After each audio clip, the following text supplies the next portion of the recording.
This morning on Daybreak, we're talking about the term BYOD, bring your own device. We've probably all heard the term, but what exactly does it mean? And what are the advantages and disadvantages to this concept? Here's owner of Quality Computers, Brad Spiegel, with more. Well, a lot of people to begin with want to know what BYOD is. It's bring your own device, like you said. But it's that schools are allowing people to bring actual iPod touches or smart devices to the classroom so that they can kind of do their work on the device, and they have another resource for looking stuff up. Okay, so we've got your Android, we've got an iPad here. Let's talk about some of the advantages of BYOD. Well, the advantages are, some of them are really obvious. Well, obviously, you can look up stuff in the classroom to kind of be a little bit more in the discussion with the teacher, kind of take that discussion to the next level. But you also have the ability to be able to add your homework to it. There are even portals for teachers to be able to go in there and actually set up their syllabus, their homework, their tests and quizzes for the future.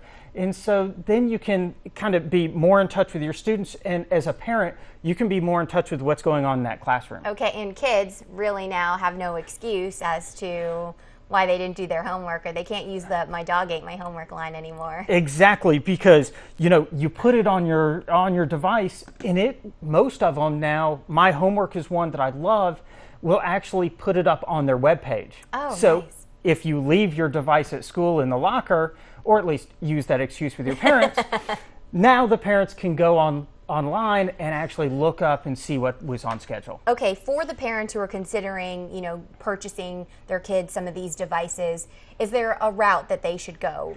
Cellular device versus iPad?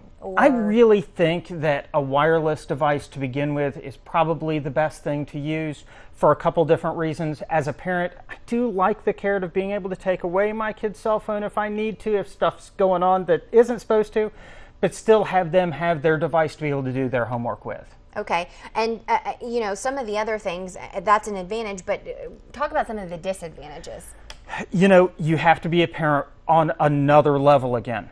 There definitely some scary stuff that can go on with a device. Now, all schools that I have dealt with have really good protection at the school itself to keep kids off websites that they're not supposed to be on. But on the other side, when the child is at home, they can go anywhere they want to on the internet as long as you don't have it blocked to begin with. Or at a restaurant, same thing. I've kind of seen that from afar, that we've got to keep our eyes on that. So when you mentioned, being a parent and kind of taking it to another level, so what, syncing your kids' devices up with the computer to see what pictures they're taking? That is actually a great idea, is syncing it up on your device.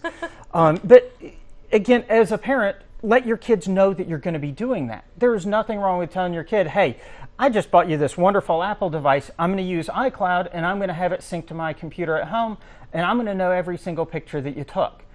And the reason you need to do that is that, number one, you're the parent of a minor. You're legally liable for what is on that device. And on the other side, you want to be able to teach your kid what's appropriate and what's not appropriate to do with the device.